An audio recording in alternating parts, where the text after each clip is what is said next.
What's going on, guys? Today we have a 2023 RXTX in for a audio upgrade. This one is already equipped with the JL audio speakers, and we are going to be installing the MX280 by 4-channel amplifier to give them a little extra kick. And of course, to do that, we are going to be using the JetWerx kit. So since the owner already installed the speakers, we will not need to do anything on the right side, but we will need to disassemble the speaker assembly on the left side. And in this video, I kind of want to clear up some of the questions I got on the previous audio install video that I made. Mainly the questions of, can you use the audio upgrade interface, the cable kit that comes with the JetWerx kit, on a ski that has the information on the screen? So basically the volume control and song name and everything on the screen, and the answer is yes. I will show you that in this video. And the other question was, how do you do the amplifier upgrade on a ST3 ski, where you obviously have a different front setup? I did the audio upgrade on a GTR, which has everything very accessible in the front. So how are you supposed to do that on an ST3 hull where there's no easy way to pass that cable through to get access to the battery? So I'm going to show you how we're going to do that as well. And of course, another thing I'm going to be doing is running the speed override on this ski. The owner did say that he has a SCOM that's been causing some issues with battery drain, or at least we think it may be related to battery drain. So I'm going to do the software speed override, and this will actually be the first one that I show on video that's on the old style, so the 300. The 325 takes a slightly different process, so I'll show you how to do the speed override on a SeaDoo 300. But we'll do that last. The first thing I'm going to do is start with the audio upgrade. So let me show you what the wiring is going to be with the JL amplifier, and then we'll get started over here. Alright, one of the other questions I get asked a lot mostly pertains to the JL MX280, because this is a 4-channel amplifier. So some people get confused by, you know, what settings they're supposed to use here, how they're supposed to wire it in, because instead of 2 inputs and outputs, there's 4. And you know, the instructions mention everything about bridging and using stereo versus mono and all that stuff. So it can get a little bit confusing. The important thing to know is whatever you have to find out, whatever your speakers are rated for wattage wise, and whatever the impedance is. And I'll show you what that means here in a second. But specifically for the MX280, obviously the SeaDoo only has 2 speakers, so we can rule out any of the 4 speaker configurations, which are these guys here, and that narrows us down to the 2 speaker configurations. Now that leaves us with, we have mono and we have the stereo output, and you can see here the configuration for wattage and the impedance, which is the resistance of the speakers, is identical here. So it's 140 watts per channel, and you know, whatever. So there's a realistically we can choose either configuration here, because you can see we have it's basically just the way we're going to be using the RCA inputs on the amplifier, and then choosing which channel configuration we want to use. For the SeaDoo, you're really not going to notice any difference at all. So for this setup, I'm just going to go with the mono output, which is changing the channel configuration on the amplifier to 2-channel mode, and we're only going to use the front inputs for the RCA connections. We're not doing any kind of splitting or anything like that. And you can see down here, so for this configuration, we're going to have 140 watts per channel at 4 ohms. The JL speakers that are installed on here are rated for 4 ohms. RMS is around 70 watts or so, but peak is above that, so this will be a perfect setup. So you can see we just need to change the amplifier to 2-channel mode, which I did already. This was originally on 4-channel because it is a 4-channel amplifier. So we changed that to 2-channel.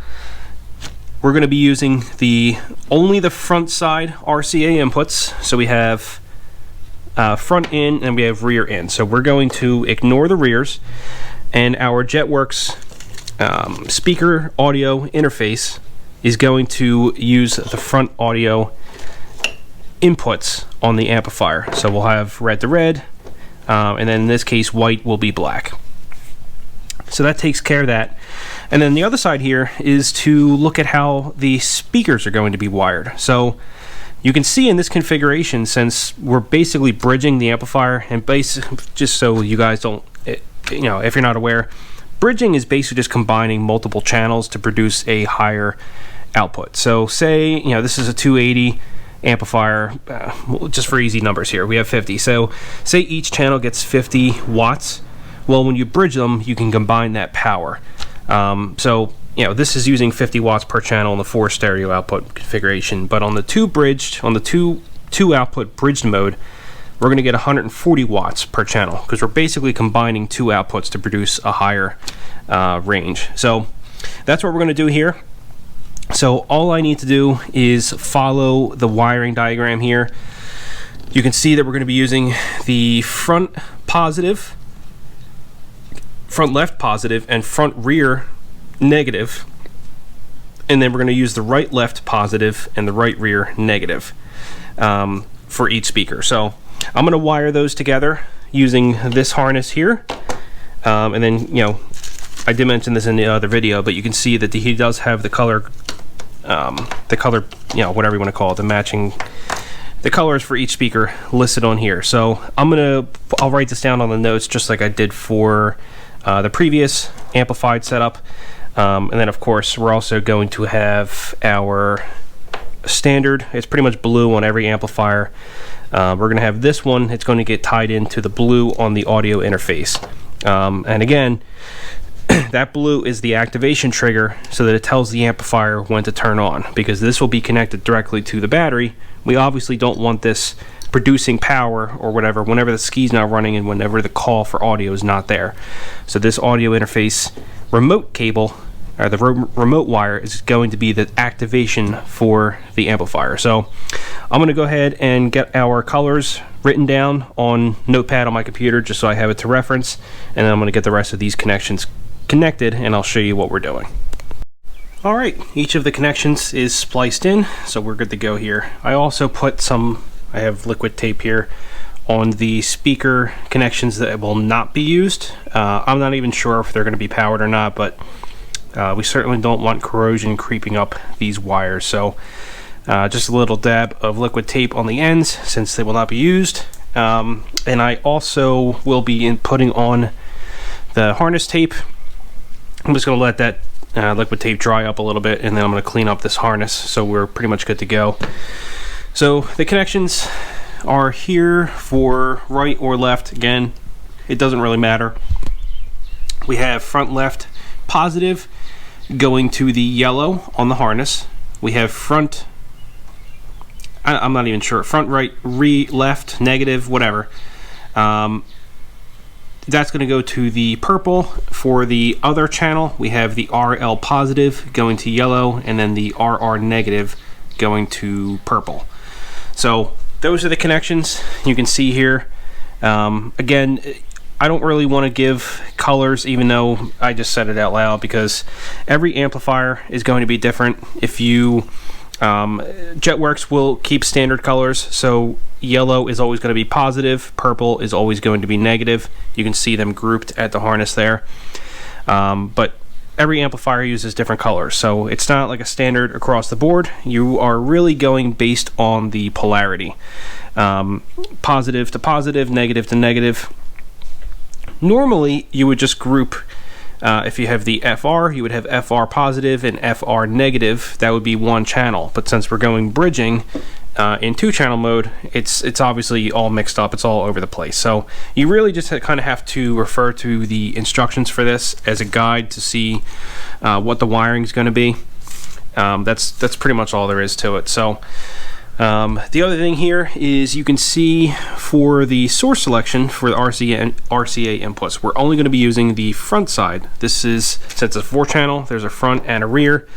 We are going to not use the rear. We're only going to use the front inputs. So we'll use this positive and negative, or right and left. and that's going to go to these connections here. So I'm going to get that connected, and then I'm going to use the wire loom tape to get this all cleaned up, and I'll show you what that looks like. I almost forgot, before I do any of the wire loom tape, I do want to get these guys connected. So just like I did on the last install, I'm going to use the amplifier fuse in. I'll leave that one connected, so that's good to go. But I am going to remove, I already pulled it out, the fuse on the power cable, because this will be much easier to get to right at the battery. This one, it's all put away. It's going to be inside the speaker enclosure, so it's going to be very difficult to get to. So I'm going to pop this fuse out, we'll leave that open, and then we're going to splice these connections using the splice connections that JetWerx gives us. We'll get that tied in here. We have our positive and the negative, yeah, it's right in front of me. Get that in, and then we'll use the wire loom tape on all of that. Alright guys, here is the finished wiring harness. I left the RCA connections open just in case I need to swap them around or whatever. Also left the fuse easily accessible in case that ever pops. And then of course we have easy access to our harness connection and our battery lead. So the next step is to go ahead and start pulling off the plastics up here. Now what I'm going to do is to pull off this rear plastic trim. That way I can pull the speaker assembly down. I am going to disassemble the speaker pod just to get better access to where I'm going to mount the amplifier. But more importantly, this piece needs to come off because we will need to, there's a couple ways you can do this. You can either send the audio cable through the front, route it down and go under, or better, you can drill a hole in the body just at the side to run the cable lead down for the battery. I'm going to do that just because I don't want to deal with any kind of cables being bent and twisted and everything every time the ski is opened or whatever. So that's what I'm going to do. I'll show you how that works. But the first thing we need to do is remove the T30 here, as well as the plastic trim retainer, whatever that is. So we'll pull that off and I'll show you the next step. With that trim removed, we can go ahead and remove that T30 bit that's in the side. I already removed it, it's a silver one. And then we'll shove a screwdriver into the bottom piece, and then the speaker pod will drop down. Get that out of the way, and it's free to go. So next, I was thinking about where to run this wire. I think I am going to remove this plastic as well as the front plastic here. I just want to be able to disconnect the speaker so that I can fully remove it. But I will still be drilling through the side of the body here, and I do have some grommets that I'm going to use to, keep it a nice clean pass through. But if you run the wire too long, you're going to have to pass it through the body. You're going to have to go through. It's going to have to pass through that corrugated tubing, which goes under the fuel tank. It's going to go past the air box, and it'll come up just past the baffle divider here. You can do that, but it's going to be quite a messy run, and with amplifier wire you want to try to keep it as short as possible so you don't have any voltage loss with wire leads. So I'm going to find out where the pass-through is for the wire up here, and then I'm going to drill a hole, send the wire down, and we'll have immediate access to the battery. That's going to be the cleanest and best run that you can do. But we'll get that in a second. First thing I'm going to do is remove I believe this is a 7 or 8 millimeter, I can never remember, to remove this trim. And then there's two 8mm bolts on either side of your front plastic here, and this will slide forward. That's going to give us access to the speaker connections, so I'm going to go ahead and pull that out now. With all the body panels removed, we have easy access to the wire loom. Now, of course, the left speaker is your primary speaker. That has the power, the accessory connection, and it also has the connection going over to the right side speaker. So we have to remove 3 connections, 3 pop clips, which is this guy. This is your main harness coming in. You have your power passing through, and then your right side. So we'll just remove all these guys. Past this, and again, the only reason I'm doing this is because I want to disassemble the speaker enclosure just to get better access to the amplifier. You can do it without taking apart all the wiring connections up here, but it's certainly much easier to do it with it removed, because then you can put it on a bench without needing to hold it in place. So this is removed. I'm going to go ahead and bring this over to the bench, and I'll show you how we're going to wire in the amplifier. Alright, slight change of plans. I'm going to do it on the back of the ski since I have this work mat thing here anyway. So The removal is very easy to do. We just have a bunch of bolts around the perimeter of the enclosure. You will need to take off this grate as well. It's held in place with additional screws there.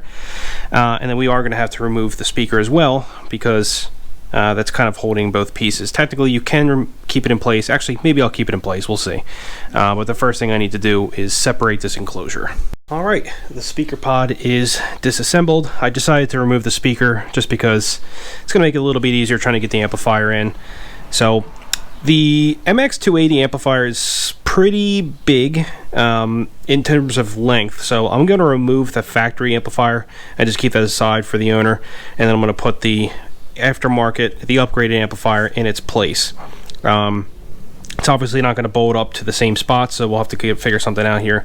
But I did want to point out that I did make a mistake, and I'm not sure if you guys are following or paying attention or not, but in the last video I mentioned not to splice in the upgraded power cables until you run it through the hole. So of course I already spliced them in, which makes it a total pain, because now you either have to pass the amplifier through or the fuse end of the power leads through the hole, which are obviously not going to work. So I need to cut that section of wire out and re-splice after I run it through the hole. So that's the part I'm going to do now.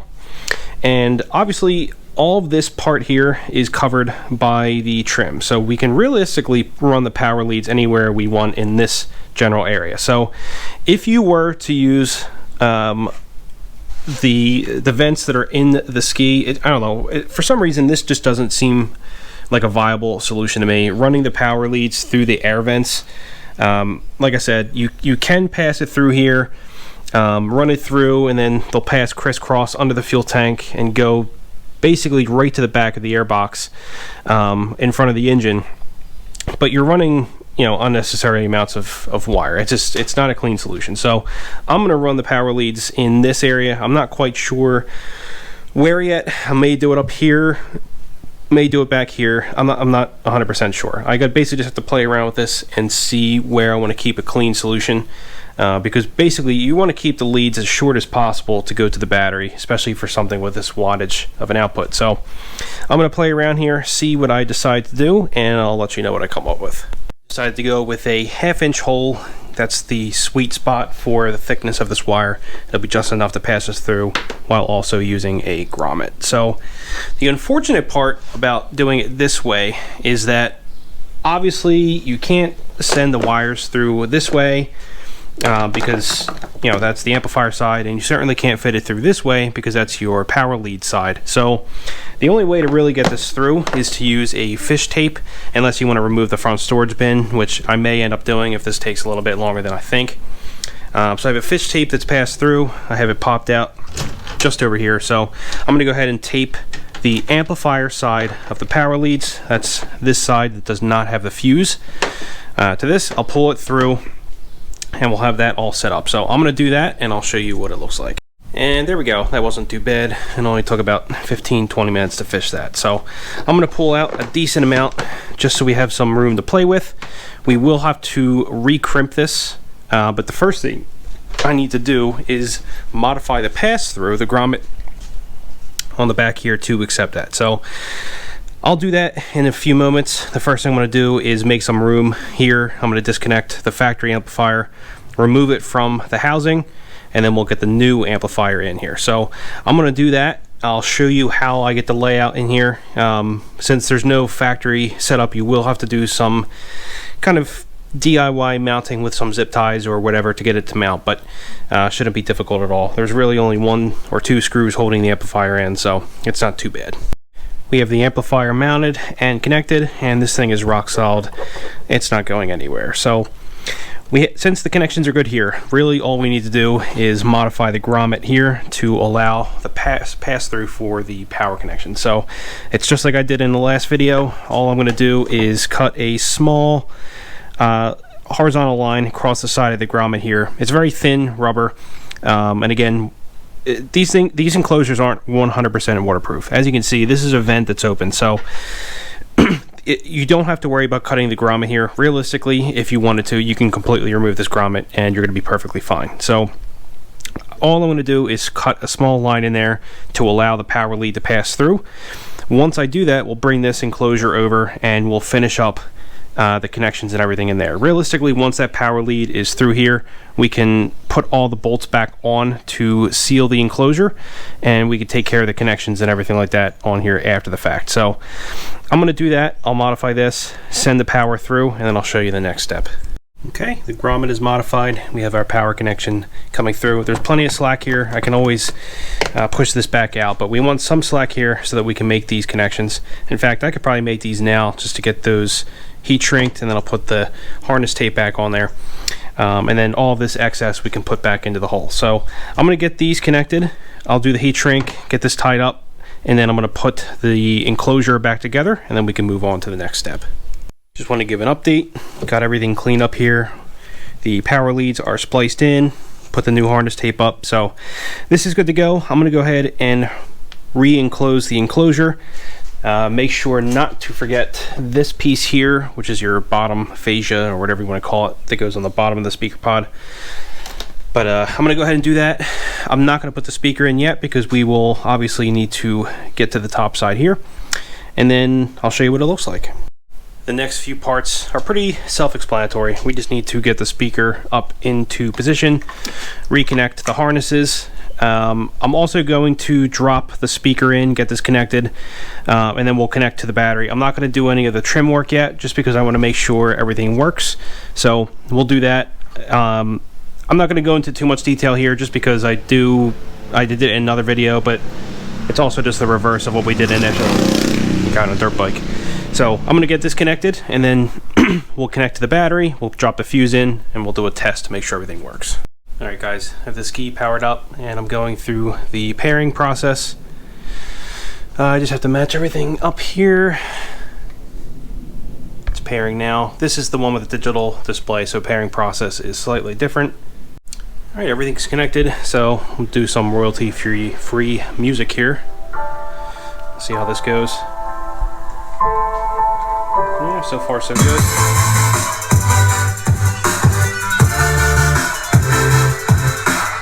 Alright, sounds like that's working. I may have to tweak the amplifier a little bit. They never really come pre-configured, so I'm going to mess with the amp for a little bit in a few. But in the meantime, I'm going to go ahead and connect buds to this so we can do the speed override for him.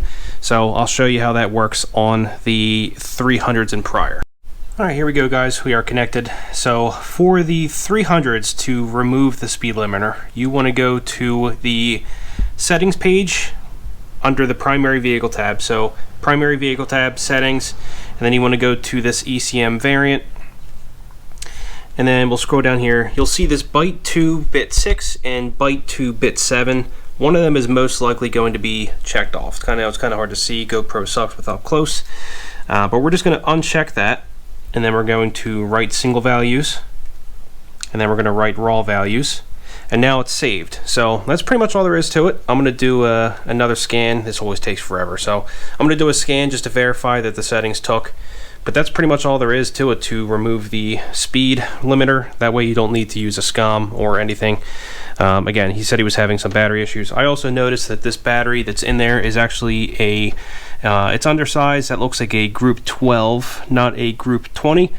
And it's also slightly dead. It's at 12.5 volts now because I have it on the charger, but it was at 12.1 volts earlier, which of course is also limiting our amplifier. The MX280 does have some functions built in.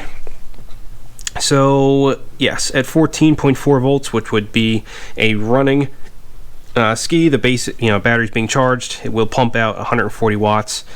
At 12.5 volts, it's only going to do 100 watts. So if we're under that, it's going to be a little bit less. So it's kind of unfortunate. We won't be able to test the full output, obviously, on the battery that's in there now. So I'm actually probably just going to give him the battery that I used to test earlier. I have no use for it, so I'll see if he wants to take that.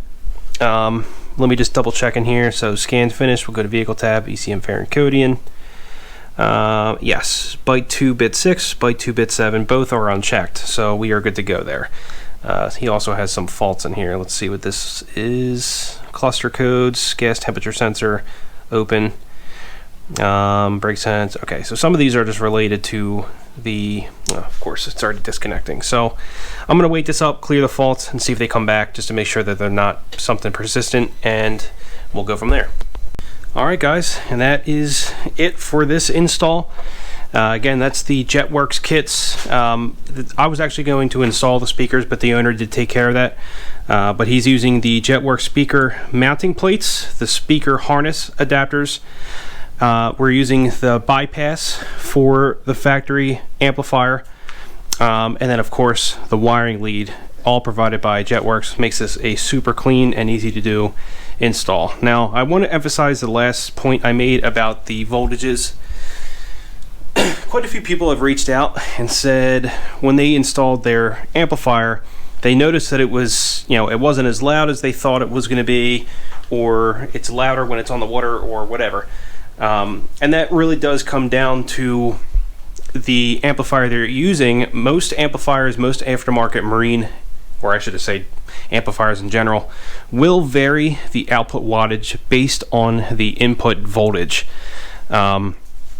Because obviously there's protection measures in place. If the battery is going dead, the amplifier wants to kind of pull down the amount of draw that it has in order to preserve the battery life.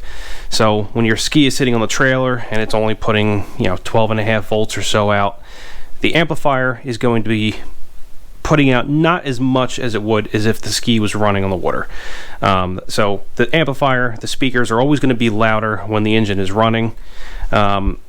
And it's really something you want to pay attention to based on the age of your battery. If you have an older battery, or a weak battery, if you have the factory Haiju battery, you're probably not going to get the sound output that you would as if you had a higher capacity battery. And this is another reason a lot of people like to run the lithium batteries, because these will just naturally have a higher voltage output at idle compared to a AGM. So an AGM fully charged may range from 12.5 to 13 volts, or just under. I know a lot of them tend to stay around like 12.7 or so, where a lithium will pretty much stay around like 13.1 or so.